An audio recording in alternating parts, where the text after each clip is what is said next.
Hello everyone, Matt Civid here, bringing you a video where I'm gonna rant a bit about Elder Scrolls Progression. You see, we recently finished a long series of streams where I beat every single, well, I'm already lying, I beat Morrowind, Oblivion and Skyrim on the hardest difficulty with a deathless challenge added onto it. And this stream, or series of stream, got me thinking a bit about Elder Scrolls Progression and how much I like it and what we could see potentially in Elder Scrolls 6. And I'm gonna present to you an example where I'm gonna present the ideal system for me personally. I'm not sure what I'm gonna title this video yet, but I'm sure it's gonna be a bit clickbaity, so maybe this discussion isn't really what you had in mind. And if so, I'm sorry, but hopefully you'll be keen to hear me talk anyways. This will mostly be like an audio experience, but I have prepared like a couple of slides, mostly for my own benefit, so I don't get off topic too much. But yeah, if you want to do something else, just minimize the window, do whatever, and just listen to my annoying voice. So without further ado, let's go into it. So, there are three topics I want to go over today. First, I want to define what we mean by power progression systems. We're going to look at some examples from previous Elder Scrolls titles, meaning Morrowind, Oblivion, Skyrim, not Daggerfall or Arena. I haven't played those games, so I can't really, bring you any opinions regarding those.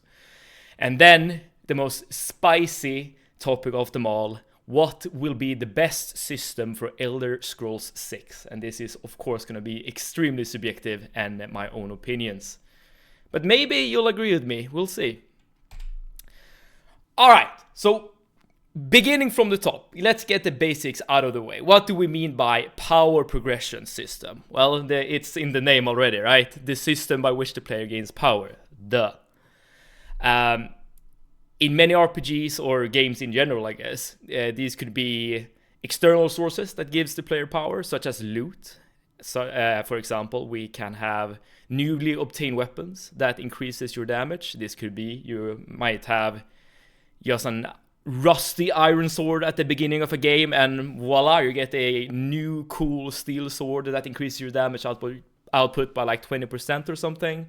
Bam, you've gained player power. You could also maybe use a consumable of sorts, like maybe a potion of strength that gives you a similar effect.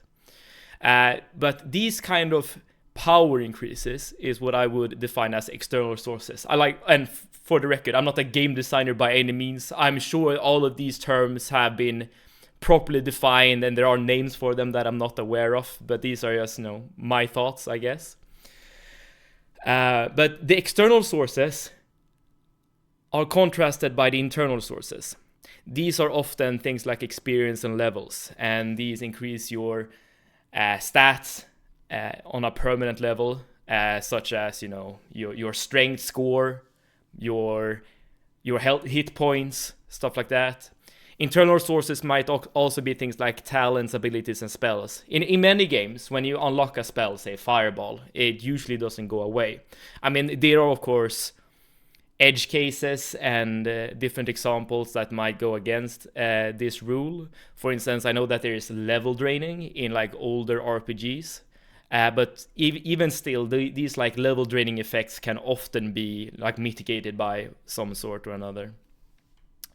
However, for this discussion today, I'm not going to talk about the Elder Scrolls progression in terms of both external and internal sources. I'm going to focus the discussion primarily on the internal sources. And what does this mean in terms of Elder Scrolls? Well, we can take a look at the previous games in the series, meaning Elder Scrolls 3, 4, and 5 at this point. Again, I have not played 1 and 2, or any other Elder Scrolls games for that matter. Well, I guess I have played Elder Scrolls Online, but I'm not going to include that either in this little discussion. And I'm also gonna like lump Oblivion and Morrowind together, given that the progression systems or the internal progression systems in these games are very similar. So it can definitely be included, I think, in the same category. So what we have here in Oblivion and Morrowind, we have things like attributes, we have skills, we have spells, magic effects, and by magic effects I mean like passive abilities that perhaps like increases your resistance to fire, which is a racial ability given to Dark Elves, for instance. And there are also some perks that you can get, but this is Oblivion specific. And by perks, you might not even know this, given that perks is very associated with Skyrim, but no, perks do exist in Oblivion as well. So at certain like level thresholds for different skills, you do get a perk. They are often not that noticeable. I mean, I guess for the like magic skill trees, they are fairly noticeable. For instance, if you level up your destruction skill, let's say, you will be able to cast higher level spells at these thresholds. The perks unlock later levels of destruction magic, so to say. But there are other perks, of course, in Oblivion, such as I think you can get like a paralyzing strike if you're like high level in blades and stuff like that. But these internal sources of power are gained via various methods. Starting off, when you play these games, you usually create a character. And when creating a character, you make a lot of choices, such as your race, class, gender, and a birth sign. I should also mention that the gender part is not applicable when it comes to Oblivion Remastered. There they have switched the attribute gains and, I guess, not gains, by adding an origin system. So gender does not have any effect at all when it comes to Oblivion Remastered. But I will define these 4 categories into a new category, a unified category, let's say, that I'm going to call the start kit. Because these are choices you're only making at the beginning of the game, and you're not really changing them at all later on. But there are, of course, other things you can do after you have selected your start kit that will increase your internal power, such as taking skill actions. This is the main method of actually gaining skills. So for example, if you're using a blade and you hit enough enemies enough times, you will increase your blade skill, and by doing that you will increase your player power. There are also trainers that can teach you these skills at the cost of some gold. In Morrowind, the trainers are uncapped, meaning that assuming you have infinite amount of gold, you can just spend them at any trainer and level up to the max skill for any skill. Well, I guess that depends on the actual trainer you're talking to. Trainers in Morrowind do have a level cap of their own, but there's usually a master trainer somewhere in the world that you can talk to, and they will be able to level you up to 100, which is the max level.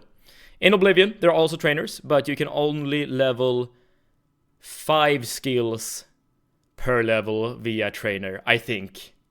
Please correct me if I'm wrong. I might be wrong on many things discussing it. I am not a game designer. I'm not an Elder Scrolls expert by any means, but I'm just a guy talking, okay? You can also get skills via skill books, and you also get power via leveling up. So by leveling up, you're not gaining skills at this point, you're gaining attributes. But yeah, it's still like part of the progression system, I would say. And you can also buy spells. And I would also say that buying spells is part of your internal progression, given that once you get these spells, they are part of your kit forever. You're not getting rid of them by any means. Moving on, we have Skyrim. There are a lot of similarities, but some differences as well. We still have attributes, but they are just referring to magicka, health, and stamina. The blue, red, and green bar at the bottom of the screen as you're playing. This is contrasted by Oblivion and Morrowind, which have like more traditional attributes, such as strength, intelligence, dexterity, etc. We still have skills, and they operate, I think, identically to Oblivion and Morrowind. We have spells, and we have magic effects. For instance, I think Nords have like an increased resistance to frost, which is pretty nice. But we have other sources of internal power in Skyrim, such as shouts. These are very similar to spells in their effects, such as, you can shout in order to like create a cloud of fire breath. I mean, you can shout to like dash forward, you can shout to like make the people fly away, you know, abilities that are very associated with magic usually. However, of course, shouts do not require magicka to be used. They are on a cooldown, use a cooldown system instead. There are of course also perks in Skyrim that changes your character. Some of them are passive, such as increased bow damage. Some are more active. I think you can get like a dodge roll of sorts if when you're sneaking via perk. And there's also a system called the Standing Stones in Skyrim, and I'm not actually sure if this is considered like internal source of power in this game, given that these stones can be switched out for other stone effects. However, if I remember correctly, if as long as you get at least one stone power, you can't get rid of like said stone power. You can switch it out for other stone powers, but you can't get rid of like all stone powers. If that makes sense. Hopefully that made sense. Nevertheless, I thought I should just mention it. So I guess I'm covering all my bases, so to speak. The start kit in Skyrim has been severely reduced, however. You're only really making a single choice, the race you're playing with. Breton, Imperial, Khajiit, Argonian, etc. However, there are, of course, other ways to get the internal power. We still have skill actions. They are a bit different to Oblivion and Skyrim. For instance, I know that in order to level up Conjuration, for instance, you can't just stand in the middle of the street just spamming the spell ad nauseum. In Skyrim, you need to be in combat in order to get skill progression using Conjuration spells. But the system in general is still the same. You need to just use a certain action in the game to increase a specific skill. We also have trainers, and just like in Oblivion, these trainers are capped. You can only level 5 skills per level. We still have skill books. We still get power by leveling up. However, as I said, the attributes that we get are different. We're only increasing magicka health or stamina, as well as getting a perk. We can still buy spells, and something that's unique to Skyrim is finding shout text, as in you getting, as you get close to a dragon burial, there's often a text on the stone slab there, and as long as you're standing close to it for a couple of seconds, you will eventually get a shout. However, the shouts needs to then be unlocked properly by absorbing a dragon soul.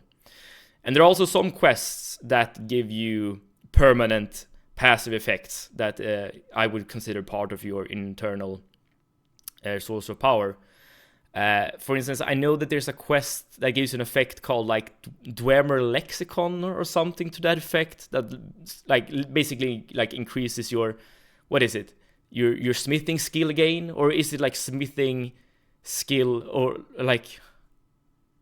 is it like smithing results that are improved? I don't know, but there's a couple of permanent passive effects that you can get as a quest reward, basically.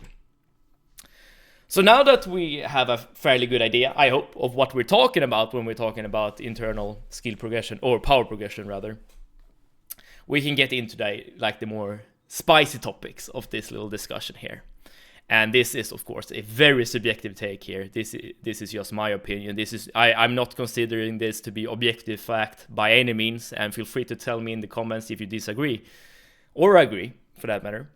But here are some things I specifically like and dislike about the progression systems that we find in Elder Scrolls.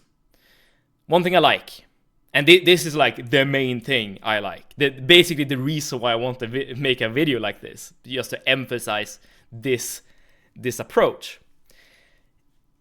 Gaining power directly via skill action is immersive and does not take you out of the gameplay. Let me explain what I mean by this. So, compared to other RPGs, you often gain in internal sources of power via a resource that's a bit meta, experience points. You do certain actions in the game, such as completing quests and killing monsters. You fill up your experience bar, and once it's filled, you gain a level, and with that level you often get some sort of choice to make in regards to like getting more powerful, such as, you know, you get 5 attributes points that you can spend on your character, and you choose to increase strength, for instance, which increases your like physical damage. This is very well. There are levels in Elder Scrolls as well, but when it comes to at least skill level ups, you're not making like these choices. You're not pausing the game to enter a menu where you click a couple of things. You're just gaining the skill and just keep on playing. For instance, you're sneaking in a dungeon to avoid being detected by bandit guards, and you suddenly get a sneak skill increase. Well, you're not making any choices here. You're not going into a menu, the game isn't paused, you're just gaining the skill points at the same time as you're playing the game. And I really like this. Like, this is one of the main things, actually, I like about Elder Scrolls. Your character will be stronger by taking, quote-unquote, meaningful actions in the game. But it does not take you out of the game. You're still just playing the game as if you're the character that you're controlling. I really, really, really like this fact. But there is some downsides associated with this way of going about it. And that is the concept of farming. Farming skill actions is boring. So, in order to optimally level your character, and in the fastest way, there is often, you know, a set best approach to take. For instance, if you're gonna level any magic skill in Oblivion, the best way to go about it is just buying a spell of the school you want to level. You stand next to a bed. You don't really need to stand next to a bed, I guess, but it's better, because if you're standing next to a bed, you can level up your character. I'm getting a bit off topic here, but you're standing next to a bed, or just in a safe environment. You use up your entire Magicka pool to cast this whatever spell from whatever school of magic that you want to level. And as soon as your Magicka is at 0%, you rest or you wait in order to fill up your bar, and then you repeat the actions until you get to the skill cap that you're looking to get to. And this is not fun gameplay by any means. Well, I shouldn't make such a definitive claim. I mean, there are RuneScape players, for instance, who spends thousands of hours just chopping trees and like fishing at the same spot. So there is, I guess, enjoyment to be had in doing these kinds of activities as well. But I think many players, and I would count myself among them, I think we think that this way of playing the game is not as fun. And it's such a shame, because you have to like go out of your way, in a sense, to be unoptimal. For instance, instead of doing the method that I just described, you can just go out in the world and use your spell as you're clearing a dungeon or whatever. But it is not as optimal as just standing next to a bed and spamming the spell. And at least for me, I need to like make a conscious decision to not be as optimal. And it's a bit weird. I would like the game to be... I would like the best way to level a skill to also be the most fun way to play the game. I want these two things to be true at the same time. But enough about that. Let's go to another thing that I do like. And this is regarding starting kits. One thing I am a bit disappointed in when it comes to Skyrim is how much they have reduced the starting kit by. In Skyrim, the starting kit is only your race that you're picking, and nothing else. And I think this actually takes some things away from the overall experience, because having access to a starter kit promotes theory crafting, and it gives you, the player, a sense of direction. Again, let me explain what I mean by this. I really like to theory craft when I play games, be it RPGs or like physical games such as, I don't know, Warhammer, Magic the Gathering, you name it. Just stepping away from the game and just thinking about strategies and builds and guides and stuff like that. This is what I would define as theory crafting. This can be a very, very enjoyable thing to do. And having a selection of different starting kits promotes this theory crafting. For instance, in Morrowind, there are so many like different classes you can choose from or create your own. And by creating different classes, you will gain access to a different amount of, say, spells and starting skill points like at the very beginning, which changes some things on in regards to how you approach the game.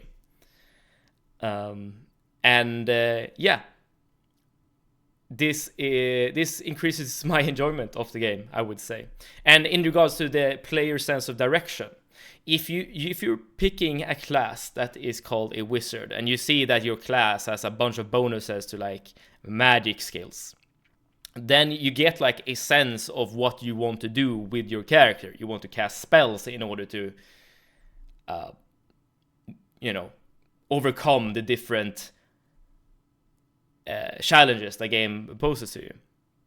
If you're not picking a starting kit or starting class or whatever, you won't be as sure of how to like overcome different problems. I guess this is very dependent on how good the actual tutorial is of the game. If the tutorial give you like a couple of options of what you can actually do to overcome like obstacles, then of course this isn't really an issue. But yeah, like Morrowind does not have a tutorial, but I think that the starting kit can still give you that sense of directions anyways. So this is a good thing. This is something I want to preserve and hopefully expand when it comes to Elder Scrolls 6. More things I dislike about the Elder Scrolls progression system. Complexity does not equal more enjoyment. So there are things about the older games that I would consider to be complex. And I would also say that these things are complex for really no reason. I think the prime example is the leveling system of both Oblivion and Morrowind. I don't like it. I guess that's it. It's too complex. So how it works is that in order to gain a level, you need to level up one of your major or minor skills by 10 points. It can be 10 points distributed among different major and minor skills. But summarized, as long as it's 10 points, you will gain a level. However, if you gain a level by doing this method, and you do not gain any levels in any other skills, as in skills that are not major and minor, your level up will be less valuable to you. And why is that? Well, depending on which skills you have increased during your current level, that will determine how many attribute points you will get to spend when you actually level up. So very often it is very important to not prioritize your major and minor skills initially, so that you can ensure that your level up will be as optimal as possible. And similar to this point, the point of complexity, I've made a separate point regarding this particular system for Morrowind and Oblivion. Optimal level up is not intuitive. So it's unnecessarily complex, I would say. You might or might not agree with me. But I will definitely say that even if you don't agree with my assertion that the leveling system is too complex, I still hope you would agree when I say that it's not intuitive. Because if you're picking a major and minor skill in Morrowind or Oblivion, and the most optimal way to play the game is to not utilize said skill at all, well, you need to utilize it at some point, but you want to save that particular skill for last, basically. That doesn't make sense to me. If I'm creating a class, I'm picking a class that's specifically tailored toward playing as a wizard, and then you tell me that, good, but don't cast any spells, that's super bad. Like, my mind breaks. Maybe I'm just a simpleton, maybe that's why, but like, I don't think that makes sense. If my initial choice when creating my character is to focus on playing as a wizard, then I would say that the most intuitive way to do level up is to benefit and encourage the player of actually utilizing the skills that they've already chosen. So, bearing all of this in mind, let's move on to Elder Scrolls 6. What would I, Mads Heved, the man you're listening to right now, what would I like to see? Well, this is what I would like to see. Now, some of these points are a bit ambiguous because there are leeway, I would say, in my little system here. Because there are certain things that I am not, like, I don't really have a strong opinion about. So let's just start from the left here. I still want attributes, but I would prefer the attributes to be more similar to Skyrim rather than Oblivion and Morrowind. For instance, when it comes to like strength, okay, I'm just thinking about how I want to formulate this. I don't think it's particularly enjoyable to like distribute attribute points when you level up in Oblivion and Morrowind. Like as in, like I don't really find that the process super interesting, and you pausing the game to actually distribute said points brings you out of the gameplay, as I mentioned before, and I want to like avoid that as much as possible. So the emphasizing attributes, I think, is something I would personally prefer. But of course, there are still like certain attributes that you want to have in your game, I would say, still, such as I said, like in Skyrim, you want to like be able to increase your health in some way, shape, or form. So having attributes is still a good thing. I would say. I want still to have skills. I think the skill system is such a like the skill system that Elder Scrolls has is such an like integral part of the experience, I would say. Maybe I'm wrong. Like maybe we could do away with the skill system altogether and just do like experience points like every other RPG. And that would probably be fine. But for me, I still think that the skill system is an integral part of what makes Elder Scrolls, along with other things such as the world and the lore and stuff like that. I would still like to see spells and abilities. But other than that, I don't really have like a strong opinion of what should be in the game. Like if you want a system that replaces shouts, I'm fine with it. If you want like other things such as magic effect, passive abilities that's just permanent with your character, such as racial magic resistances or elemental resistances. Like I don't have a strong opinion either way. I'm totally fine with or without it. I wouldn't be surprised, by the way, if they do replace the shout system with something else. Like maybe you're not a Dragonborn, maybe you're like a Daedraborn or something, and you get like demonic powers. Just to have something that really sells Elder Scrolls 6 is something that sets it apart. And I don't really see that this is necessarily something bad. It's of course very much dependent on the actual system they do implement, if they do implement something like that. All right, but with that being said, how do you like actually gain these internal sources of power? I still want the start kit in my Elder Scrolls 6 game. And I want it to be a bit more expansive than the starting kit in Skyrim, given that I do think that having a starting kit is a good thing. And I will expand upon a bit on what I would personally like to see in the start kit of Elder Scrolls 6. I still want skill actions.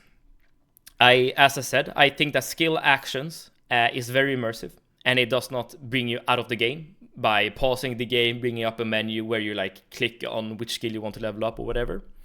However, I do want to like try to address the farming issue as well as I can. So I'm gonna add a threshold to the skill progression system. And what the hell do I mean by that? I'm gonna explain, don't you worry. I also want skill trainers as a way to expedite the leveling process, assuming you have enough gold or whatever.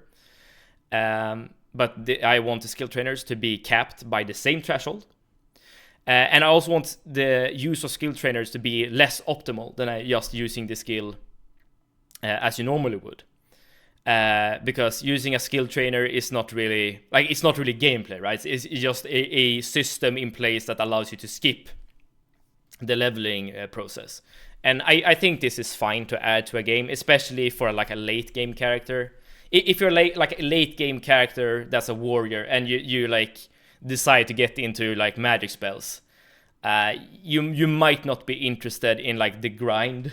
Like at this point you have already experienced Elder Scrolls 6 to a large extent, so maybe like having a system that could expedite the process of leveling another skill would be nice to have. But again, I want this system to be less optimal. I want the best way to actually level up a skill is to actually play the game. I've mentioned this threshold now a couple times, but I also want to have some sort of activity in the game that increases this threshold. So that if the threshold is at first at say 25, I want you to have the ability to do something to increase it to 50 and then further on. And you know, the choice of 25 and 50, they are just arbitrary numbers. They can be changed to basically whatever. I still want spells and abilities. Maybe I should actually emphasize the abilities part here. I think it could potentially be quite fun to have, like, again, abilities that you can buy from some sort of trainer that a warrior or a thief could utilize. Because I feel like, for the most part, when playing these games, I feel like a mage have way more options at their disposal compared to like a warrior. Like in Morrowind, for instance, what can you do as a warrior? Like as a pure warrior, right? You can basically just run in and swing your sword or your hammer or whatever. Whereas a mage can become invisible, they can paralyze, they can fly and stuff like that. So maybe if you have a system where a warrior can get some cool stuff, would be cool, maybe. I don't know. Maybe there's like a charge attack, like a jumping strike, maybe like a disarm attack. I'm just speculating, right? I think these kind of abilities could be cool. I of course would want some quests to increase your power in some sort of way. For instance, if let's say that Elder Scrolls utilize these magic effects, these passive abilities or permanent stat increase that are applied to your character, then maybe like by helping a flame Atronach, helping a flame Atronach cool down or warm up, then maybe this flame Atronach can give you like the blessing of flame to you, which like increases your fire damage resistance, or maybe it actually gives you a fire spell that you can use without magicka or something, right? Like I think having some cool quest rewards would be fun to have in Elder Scrolls 6. And here I'm also going to add the quote-unquote other way of actually gaining this internal source of power, that like sources that I don't really have a strong opinion about, that I could do with or without, such as skill books. I don't really mind having skill books in my Elder Scrolls game, but I wouldn't really care if they were removed either. And depending on if there's going to be like a shout system or something that to replace it, then of course there's probably going to be a way to get your new shouts or Daedra abilities or Aedra abilities or what have you. But I also want to like add like a bit further down another point, and that is I don't want any character levels. Again, I do not want to remove myself from the gameplay experience if I don't have to. And I feel like having like a character level up that makes you pause the game, open a menu, and spend your attributes, your perks, or whatever, that takes you out of the experience. So I want to like reduce that kind of progression as much as possible. And I don't think having character levels is crucial to the Elder Scrolls experience. I might be wrong. So if it's not crucial and if it takes you out of the gameplay experience, then I feel like there's no need to have it. I also want to emphasize at this point that I am not opposed to having these kinds of systems in my games. For instance, like I'm not complaining when I level up in, say, Baldur's Gate or Fallout, for instance. But it's just that when it comes to Elder Scrolls specifically, I feel like, again, this is my personal opinion, I feel like the fact that leveling up your character is part of the immersion. I feel like, at least in this game, I would like to see something different than just gaining experience and then gaining a character level.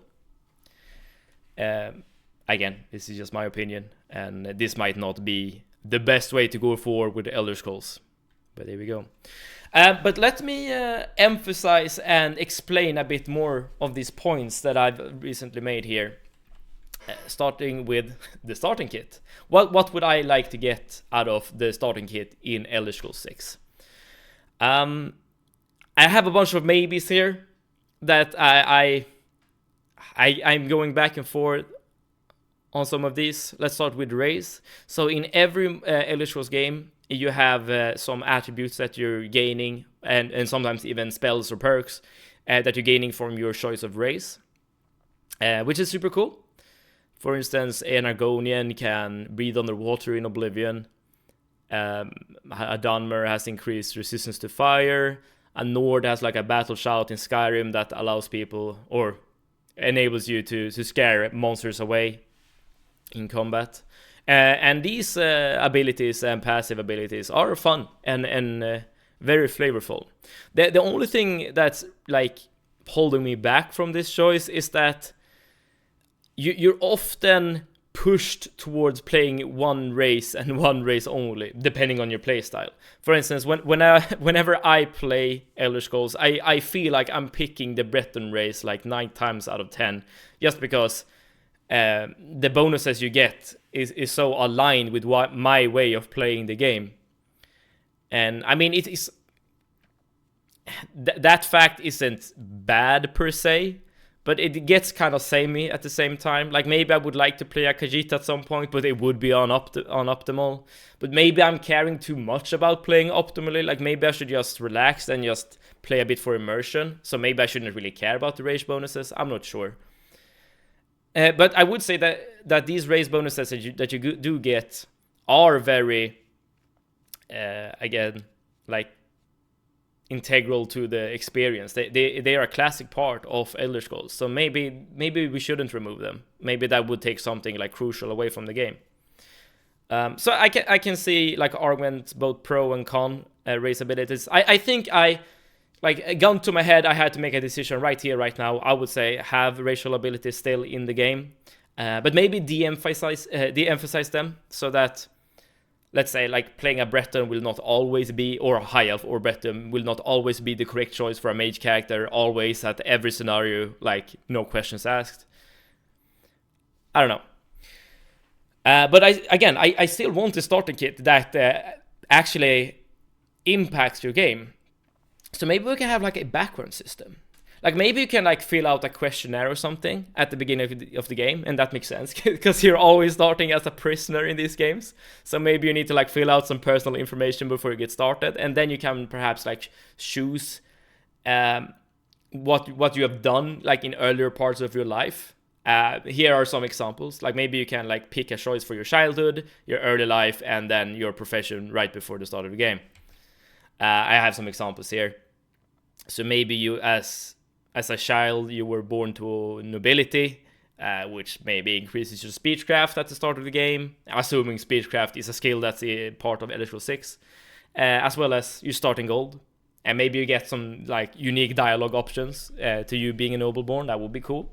Then maybe in early life, maybe you attended like Magic University with a focus on destruction magic. Well, that gives you, of course, a selection of destruction spells, which would be very handy at the start of the game. And maybe just before the start of the game, you were a bandit, which gives you bandit gear, perhaps. Maybe you're friendly with some like bandit factions, and maybe even starting with a bounty.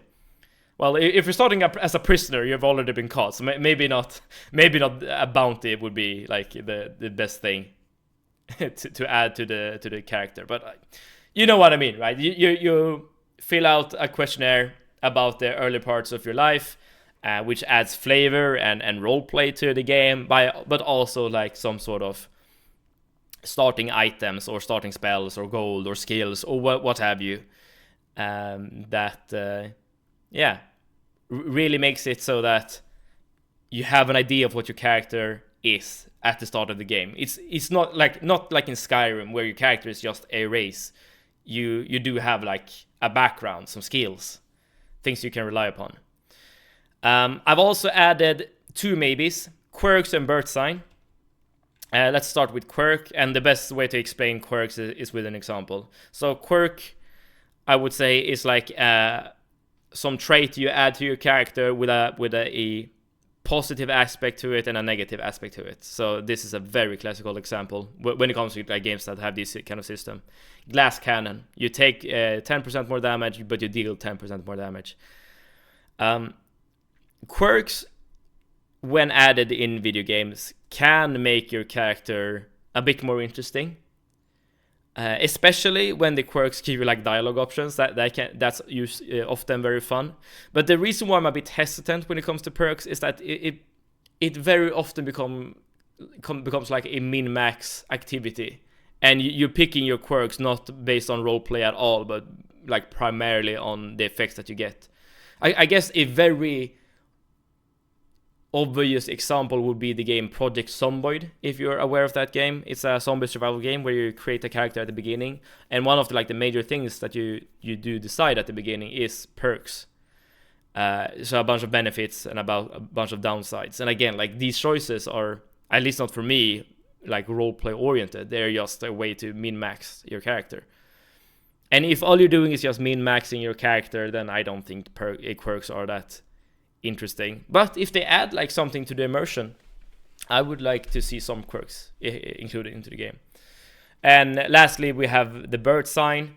This has been like, again, a classic thing that they've added to every Elder Scrolls game that I've played, even though it's part of the standing stone system in Skyrim. I will say this when it comes to bird sign. I would like NPCs to get the effects as well as the player. Because if, let's say that you have the Lover's Kiss ability, you never, ever, ever, I think, I might be wrong here, but as far as I noticed, you never see someone else use the Lover's Kiss bird sign. Which means that, like, the roleplay, the lore aspect of this bird sign choice, like, it just disappears. It becomes super apparent that this is just, like, an arbitrary way to give the player additional power. Without having like any like in-game or lore explanation whatsoever. So I would say like if you want the game to give you like concrete benefits for just being birthed under a specific sign, then I would like other characters in the game that are also born under a specific sign to gain the same kind of power. Like in summary, just make the lore of the game be consistent for all characters. Let's talk a bit about the skill threshold that I mentioned, because this might seem to be very unusual and unintuitive at first glance. So I think the best way to explain what I'm thinking here is just by giving you an example. Here is our skill. This is our skill tree. It goes from 0 to 100.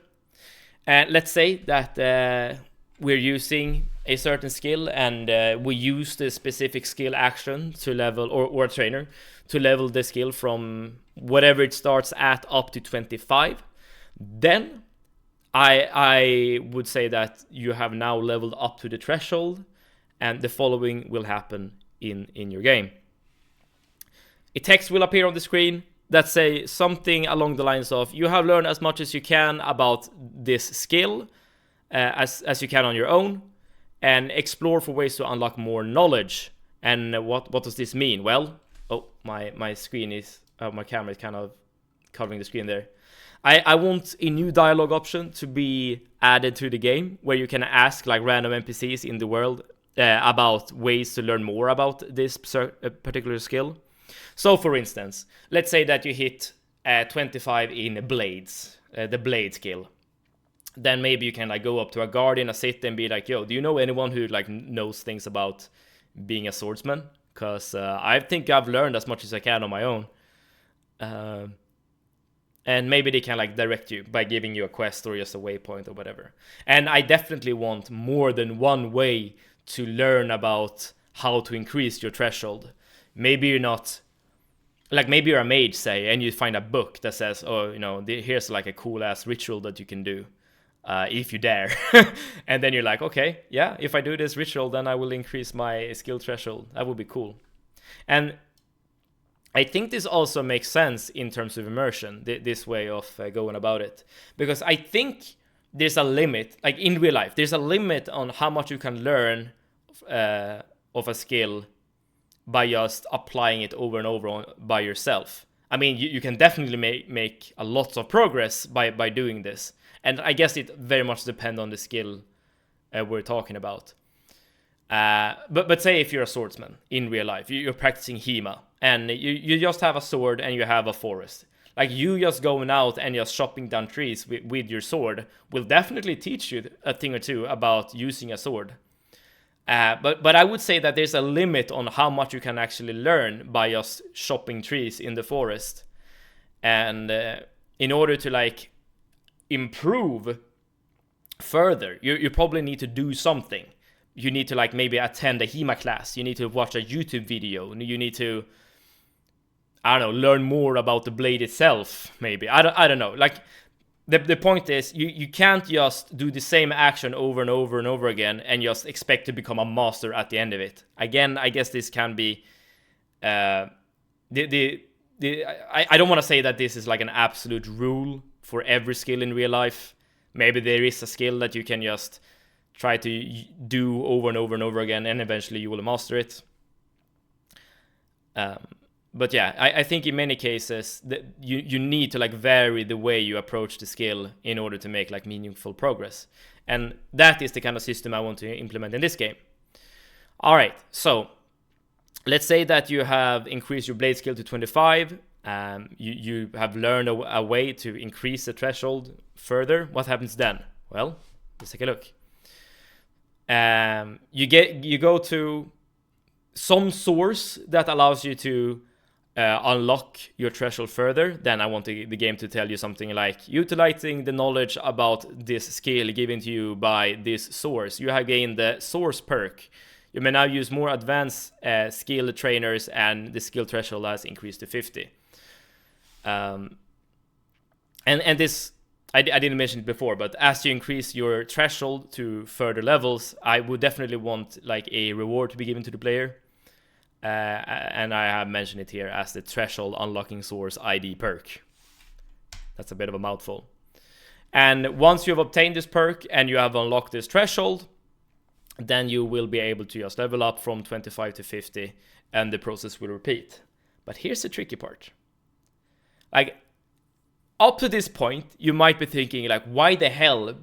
Why are you being so obnoxious and cumbersome, Sebet? Like, what the hell? Well, we can add some role-playing aspects to the system.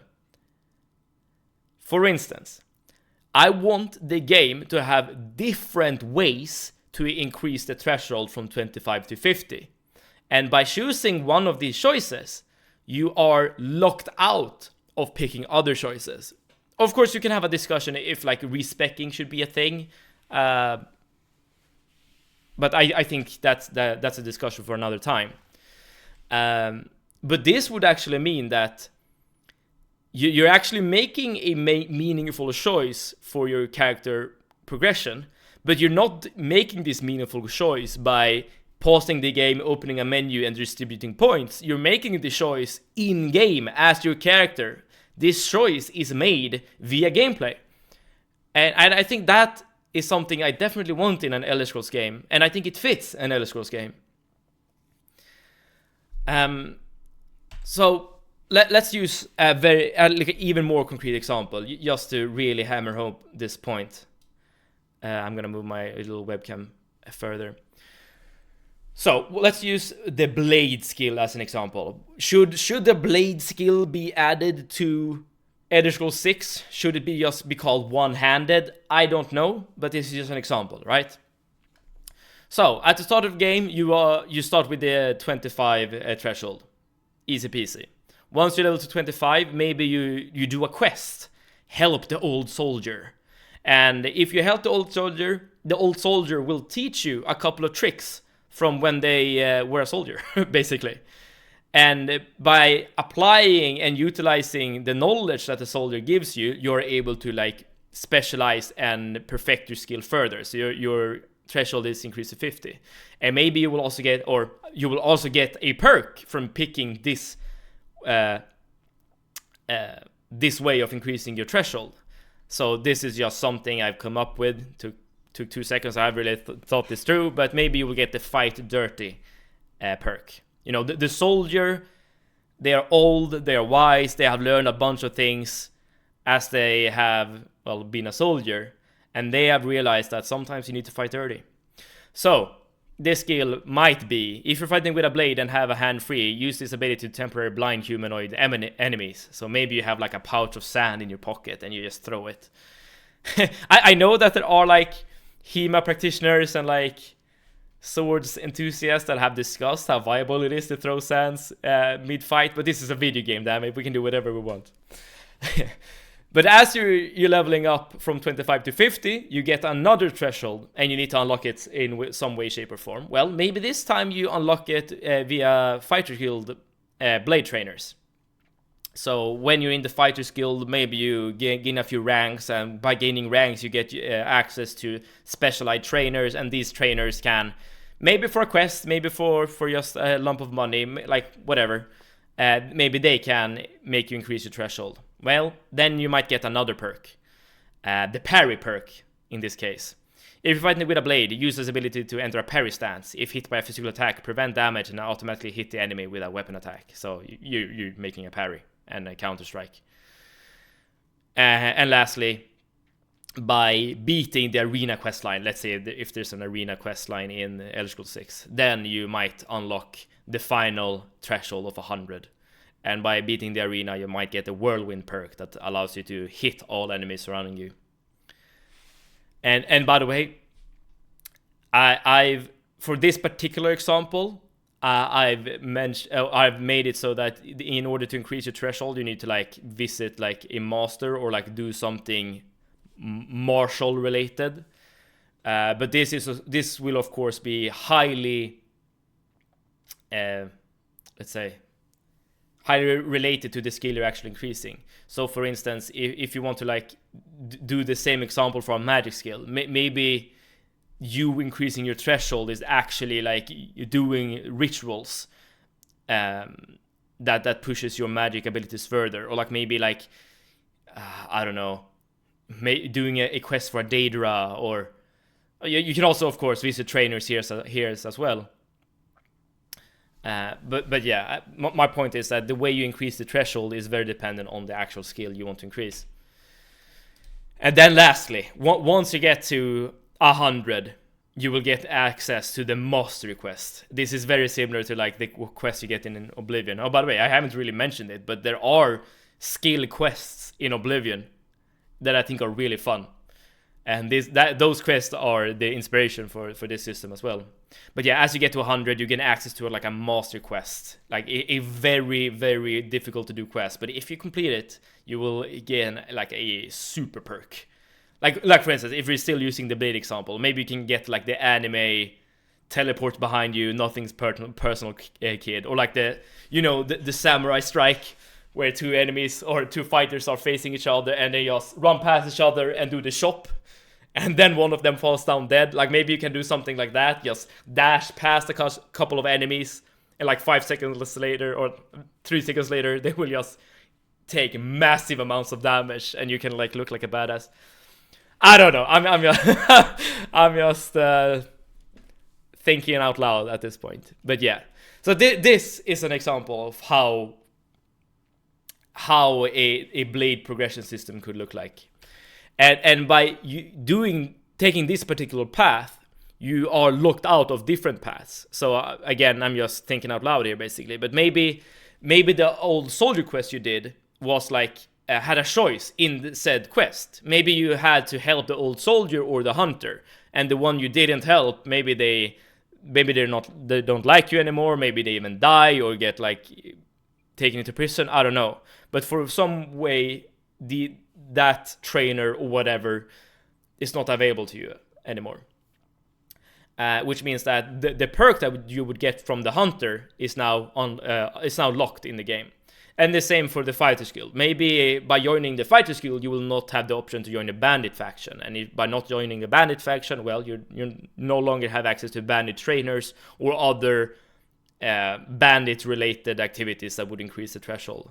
And maybe by joining the arena, you automatically fail the Spellblade Daily quest, which makes it so that you can't get the Spellblade perk that's related to this quest. Like, why would these two be mutually exclusive? I have no idea. But hopefully my point is made. Not only is this choice just like mechanics related, it's also related to the actual story in the game, the journey of your character. And I think like this is exactly what I personally would want out of Elder Scrolls. I would like the system of my skill progression to be very immersive, right? And by having a system like this, now we are able to create a story at the same time as we're leveling. Because as you go from 0 to 100, you will have made all manners of adventures, right? You have talked to the old guard, you have joined a faction, you have become the champion of arena, and maybe you even fought a dragon at the end, or something, right? So mechanically, all you're doing is just gaining power, because that's usually what you do in RPGs. But in terms of story, yeah, man, you have gone on one hell of a journey. And you know that in another playthrough, assuming there's no respecking, you can go on another journey, and you can get a completely different way of playing a Blade character. And of course, this is just one skill tree. By having a bunch of these skill trees, man, you can go on so many weird adventures that both gives you memories, hopefully from some good quests or good rituals or good, I don't know, trainers, whatever, that increases your player power. Those adventures you go on will also have a mechanical representation in the game. You gain a perk, you gain access to more skill points, etc. I think this is cool, but of course I'm very biased. And I should also mention, I have already mentioned, but I should mention again that I'm not a game designer, so putting these many quests or quest-like activities into the game might be super overwhelming for a development team. Fair enough. Maybe this is just a dreamer dreaming. I don't know. But yeah, I think something like this would be cool. But please let me know if you think I am full of crap and I shouldn't be speaking about these things because I'm just a stupid nobody. Then yeah, and hopefully you're providing examples of why this is bad and what you can do instead. I did mention briefly the no leveling up, and hopefully I've explained why I don't like leveling up, at least the way they have done it in the previous Elder Scrolls games. And that is because they take you out of the gameplay by opening a menu, by pausing the game, and you're using a menu at this point. I want as much as possible for the game to not be paused. I say that as a person who pauses the game all the time when I get nervous. But in order to say increase health, magic, and stamina, what you can do, and this is just a simple system, you can. Let me also move back my camera to my original position. There we go. You can link every skill to a certain attribute. So for instance, if you're leveling up your blade skill, maybe you will also get 0.2 health or hit points or whatever. Maybe that's too little. Maybe you'll gain 5 hit points for every blade skill you increase, because a blade is a warrior skill, right? And the same you can do with magicka. As you're increasing your alteration magic, destruction magic, you will also increase your magicka pool by a little bit. And I think this is a fine way to make sure that you're still increasing your other passive stats at the same time as you are leveling up your skills. And there's also one benefit with this system that I haven't really mentioned before, and that is that in Skyrim, for instance, you can focus on being a purely like warrior focused character, right? You're not using spells at all, but that when you level up, you can make the choice to only increase your magicka pool. I'm not sure why you would do this, but you can. And that kind of is not as immersive in my opinion, because like, why would your magicka pool increase if you're not interacting with magicka at all? That doesn't really make any sense. But now that quote-unquote problem, it's not really a problem, is removed, right? Because, well, you can't increase magicka unless you're actually utilizing magicka-related skills. And the same goes for stamina and health. Assuming you still want to have these 3 like bars in your game, that might not be the case either, but whatever. Just for the sake of discussion, this is what I assume.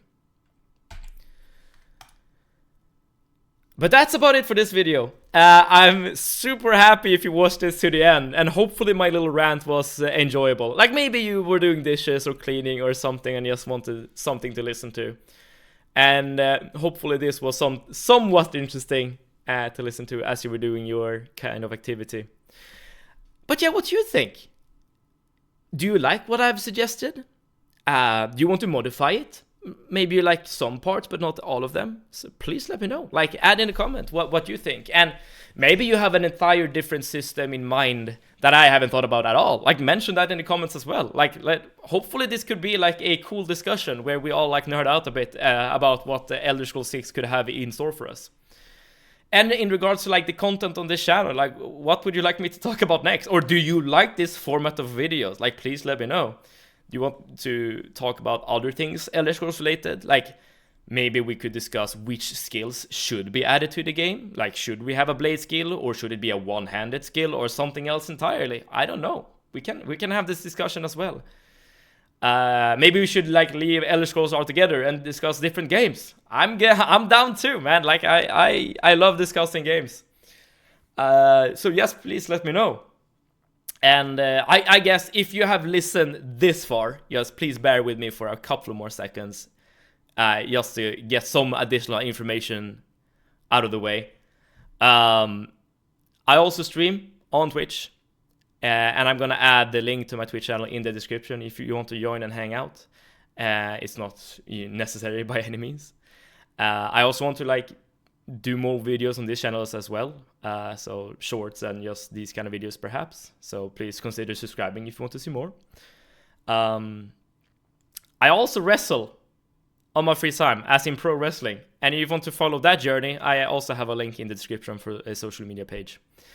And in fact, at the moment, I am actually between games when it comes to streaming, and if you're quick, you can join the Discord that we have for the Twitch stream before Monday, and vote on the next game you want to see on the stream.